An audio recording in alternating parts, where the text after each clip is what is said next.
Hello students, welcome to M10 classes. Today we are going to read about transportation in human beings, human heart and double circulation. Students, these are one of the important parts of your life process. So try to understand this carefully, and if you have any doubt you can write it in comment section also. So let us start today's topic. So transportation in human beings. So in this part, we are going to read about how does the heart work, what is double circulation, what is the importance of flow of blood. So let us start from blood. What is blood? You have already read it in class 9 that it is a fluid connective tissue. Now the blood has four main components. What are they? First one is plasma. Plasma is a yellowish fluid in which all the blood cells are suspended. Basically, the composition of plasma is that it contains proteins, glucose, salt, etc. And in this plasma, it is a medium in which other blood cells are suspended. So, what are the blood cells? There are three types basically: RBC, WBC, and platelets. What is RBC? It is nothing but red blood corpuscles, or it is also known as erythrocyte. As you know, blood looks red because of the presence of RBCs, and the RBC contain hemoglobin. As you can see here, hemoglobin helps in transportation of oxygen, and it has a disc-like structure. Next comes WBC or leukocytes. As you have already read in class 9th, that WBC can change its shape and it is used for defense mechanism. That is, it protects us from harmful foreign matters and provides us immunity. So the immunity in our body is due to WBC. Next comes your platelets. Plate cell is just not like a cell, but it is very important that is helps in blood clotting. So what is blood clotting? So you might have seen that suppose a pipe is ruptured at somewhere, then the pressure in that pipe will decrease. Suppose there is a water pipe and there is a hole in this pipe, then the pressure of the water decreases. Similarly, in a blood vessel, if there will be a rupture or there will be a hole, there will be leakage of the blood and the pressure will decrease.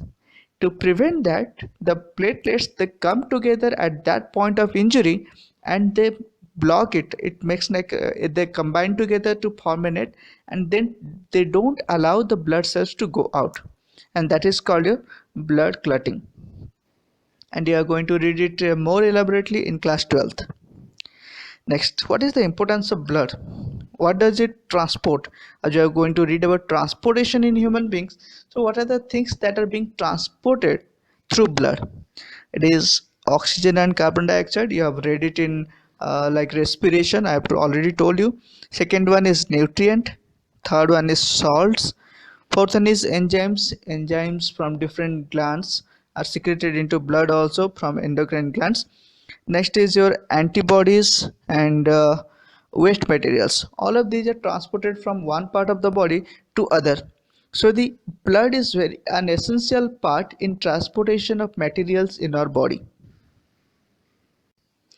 Next comes your blood vessels. So what are blood vessels? Blood vessels are nothing but the tubes through which blood flows. So there are three types of blood vessels: artery, vein, and blood capillaries, or simply capillaries. You might have heard it earlier also. So I am not going to discuss elaborately about them. I am making the differences of artery and vein so that you can remember it easily. So what are artery? Artery thick and elastic walled. What are vein? These are thin walled tubes. Arteries basically carry oxygenated blood, whereas vein carry deoxygenated blood, and you might be knowing that the arteries are donated by red color and vein donated by bluish color because they are deoxygenated blood. Blood flows at high pressure at artery. So if the artery will be injured, the blood will come out very rapidly at very high pressure. But the blood flows at low pressure. Arteries do not contain valves, but the veins contains valve. What are the importance of valves? Valves do not allow the backflow of the blood. Now suppose artery where the blood flows at high pressure, if there will be you have your valves. Now suppose in a road there are many humps and you are riding your bike very fast. You need to ride your bike very fast, but there are humps in the road, so it will be difficult for the bike to ride faster. Similarly, in the artery where the blood need to flow at high pressure, if there would be valves, then the rate of blood flow will decrease, and that's why they do not contain valves. Next, arteries are present deep within the body and veins are superficial, that is, they are present near the skin. And that is why whenever you might have been given any kind of saline or injection, they used to give it in the vein because they are superficial, they are closer to the skin. And why are the arteries present deeply within the body?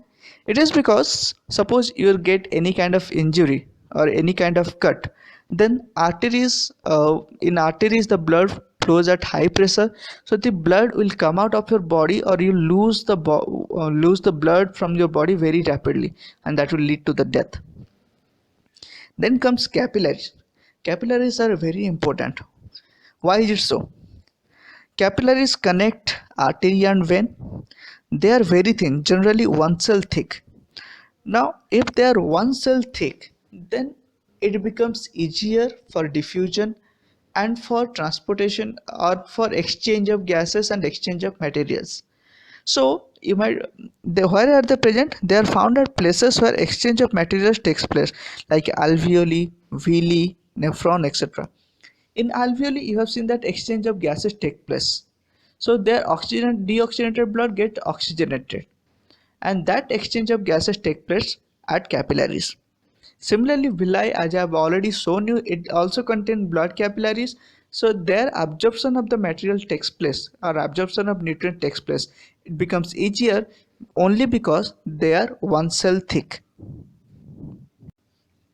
Now see here, it is the picture of blood capillary. This blood capillary connects the vein and the artery. The artery is red in color and carry oxygenated blood, and the vein is denoted by blue color and carry deoxygenated blood. And the capillary is the connection of vein and arteries.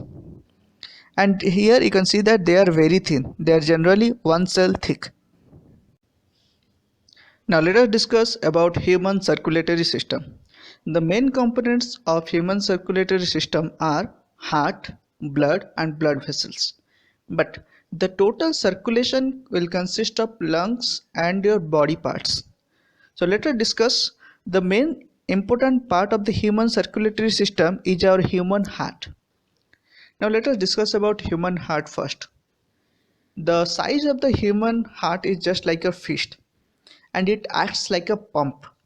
So as you know, pump, they throw out water. Similarly, the heart helps to pump the blood and help the blood to reach the other parts of the body. Now it has 4 chambers. First of all, it is divided into 2 parts, left part and right part. And again, each part is divided into atrium and ventricle. So you have 4 chambers, left atrium, left ventricle, right atrium and right ventricle as shown here. And these 2 parts, the 2 sides, left and right sides, are divided by a tissue that is called septum. So let us see the structure of the heart first. Now in your exams you might be asked about the label diagram of heart, so it may look a little clumsy, but you have to practice it and remember it. It may come as a 3-mark question. Now see here, this is the left part and this is the right part. This chamber is your left atrium and this is your left ventricle. Again, on the right side you have right atrium and right ventricle, and this right and left part is divided by this dividing wall, that is your septum. Now if you'll observe, on both the sides, atrium and ventricle, they are divided by a valve. Okay, so on the left part, the valve is called bicuspid valve, and the valve present between the right atrium and right ventricle is a tricuspid valve. And you know, valves, they prevent the backflow of the blood. Okay, now the Blood vessels that comes into right atrium or puts blood into the right atrium is a pulmonary vein, and from the left ventricle the blood goes throughout the body, that is aorta. Aorta is the largest and thickest artery present in your body. Next, from the left part, the blood from the different parts of the body comes through vena cava. Now there are two vena cavas. One is inferior vena cava and the superior vena cava. One comes for upper part of the body like your brain and the upper limbs, and vena cava from the lower parts, that is your inferior one, that comes from the lower limb and the lower part of the body. Again, from the right ventricle the blood comes out and goes to the lungs for oxygenated through pulmonary artery. Now this is the label diagram of heart. Now how does it work like a pump? Let us see. And two valves. Now you can see here. The right side of the heart receives Now blood on this left heart right part you have right atrium and right ventricle, and here is the valve. Now how does it work? When the left atrium contracts, the valve opens and the blood comes into the left ventricle. Similarly, on the right hand side, when the right atrium contracts, the valve opens and the blood comes into left ventricle, as you can see in this. And again, from the left ventricle, when it contracts, the blood goes out of the aorta. Now this is the pumping mechanism that takes place in our body. Now see, the valve is opening, the blood is coming into the ventricle. Again, when ventricle contracts, the blood comes out through the blood vessels. by valves. Now we'll discuss about double circulation in our body. Now double circulation is very much important. How to remember double circulation? I have written here LLBRL. What is LLBRL? Start from your lungs. From your lungs, it will come to the left part of the heart. LL, lungs to left part. Then B. B is your body. That means from the blood from the left part comes to your body. Then from the body it comes to the right part, so it is R. Then is L, and L is again lungs. As it is a cycle, it should start from lungs and again it should terminate at lungs. So LLBRL stands for lungs, left part, body, right part, and lungs. Now let us see how does it work. First one, LL, that means lungs to left atrium. So as you know, the blood is oxygenated in your lungs, so it has to be transported to the body. That means the oxygenated blood from lungs will go to the left atrium, and through which blood vessel? It is pulmonary vein, and that is why I have written here LPVL, that means left lungs pulmonary vein to left atrium or the left atrium. Next comes LB, that means from your left part to the body, that is the second one. Left ventricle to your body parts. So it, from the left ventricle the oxygenated blood, it goes to the body part through aorta, which is the largest artery of your body. So this is left ventricle L and aorta A and body parts B, so it is lab. LAB, that is left ventricle through aorta to body parts. Then LL completed, LB completed, then comes your BR.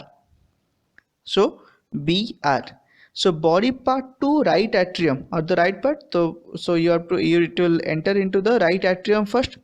So from the body part to the right atrium. So when the oxygenated blood goes into your body, the oxygen is being utilized and carbon dioxide is produced. So from the body you get deoxygenated blood, and this deoxygenated blood comes to the right atrium by vena cava. So that is why I have written here BVR, body parts, vena cava, then right atrium. Then comes the last one, that is RL. So R stands for right ventricle, L to lungs. So from the right ventricle it will go to lungs for oxygenation. So the deoxygenated blood from the right ventricle will go to lungs by pulmonary artery. This is the only artery that carries deoxygenated blood. So it is RPAL, that means right ventricle, then PA, pulmonary artery, then your lungs. Now we'll see it in a diagram. Now this is the diagram given in your book, NCERT book. So as I have told you, LLBRL. So lungs to left part. So see here, lungs to the left part, that is by pulmonary vein, the oxygenated blood. Then LLB. So LB means lungs to the body part. So you see here from the the left part to the body parts by the aorta. Next comes LLBR, that means from the body to the right atrium. Now see here, from the body it comes to the right atrium by vena cava. Then RL, the last one is RL, that means right ventricle again to the lungs. So from the right ventricle it will come again to the lungs for the oxygenation. So students, here I have made a simpler diagram for you. First of all, there are 4 parts, so I have made a box and divided it into 4 parts. The left part has left atrium, left ventricle, LA and LV. Similarly, the right part, it has RA and RV, right atrium and right ventricle. Next, you have lungs and body through which the blood passes. Now let us see. LLBRL. See here, L, L, B, again R, then comes to L. So from lungs to the left part, the oxygenated blood is denoted by red color and deoxygenated by blue color. So from the lungs, the oxygenated blood by pulmonary vein comes to the left atrium. From the left atrium, the blood goes to left ventricle after construction of the left atrium. Then the left ventricle contracts to pass the blood from the left ventricle to the body part through aorta, the largest artery of the body. Now the oxygenated blood again goes to the body where it becomes deoxygenated. So LLB completed. So we have next go for BRL. So from the body it will come to the right part, to the right atrium. The deoxygenated blood, it is through vena cava, it will reach right atrium. Again from the right ventricle, the deoxygenated blood will go to lungs through pulmonary artery for oxygenation. Now this completes your double circulation process. Now why is it called double circulation? Now in a single cycle, as I have told you, LLBRL, LLBRL. So in this complete cycle, the blood passes through the heart twice. As it passes through the heart twice, it is called double circulation. Hope all of you have understood. Now, how many chambers are present in my heart and why? So different organisms have different chamber hearts. You have already read it in class 9th in the different classes of the vertebrates, like your fishes, amphibians, reptiles, apes, that is birds, and mammalia, mammals. So they have different number of chambers of heart. Now why are we reading this?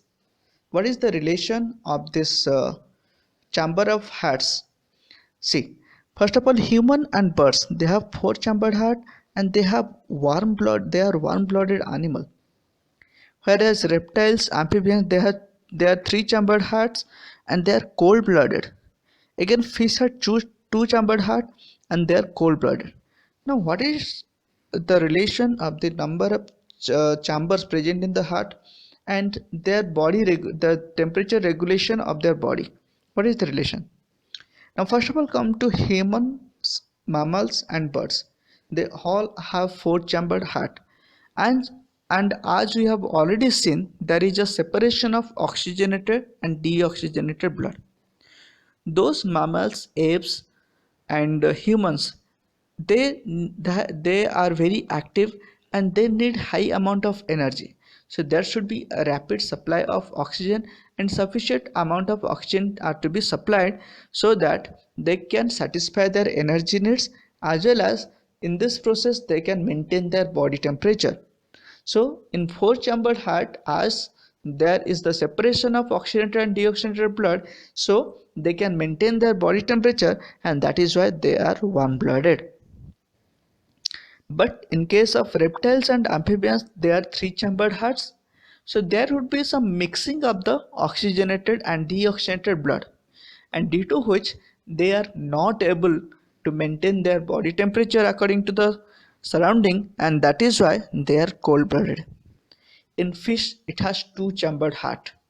And remember, how does the blood flow? From the heart, the blood is pumped into the gills, where it is getting deoxygenated, and from the gills it is directly going to the body parts, and they are not able to maintain their body temperature, and that is why they are cold-blooded animals. Hope you have understood what is the importance of separation of the oxygenated and deoxygenated blood. Then comes lymph. So remember this can come as a short question in your exams. So how is lymph formed? Lymph is formed when some amount of plasma, proteins, and blood cells escape into the intracellular spaces of the tissues through the pores present in the walls of capillary. This is colorless and contains less protein than plasma. So it is similar, the lymph is similar to plasma, but the only difference is your plasma is yellowish, the lymph is colorless, and this lymph contains less protein than your plasma. Now there might be a question, how is lymph transported in your body? So the answer is, the lymph drains into the lymphatic capillaries, which joins to form large lymph vessels. These lymph vessels open into larger veins.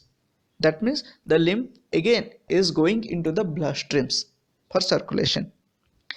Lymph carries digested fat and absorbed fat from intestine and drains excess fluid from extracellular spaces back into the blood. That means those lymph or extracellular fluids which are coming out of the blood vessels, again they are getting into the blood circulation.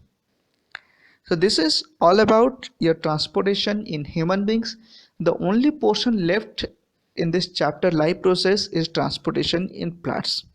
So I am going to cover it very soon. So students, if you have understood this chapter, this portion, then please share it, comment on it, and also tell your friends to read it and also subscribe it. Thanking you. Let's meet in the next topic.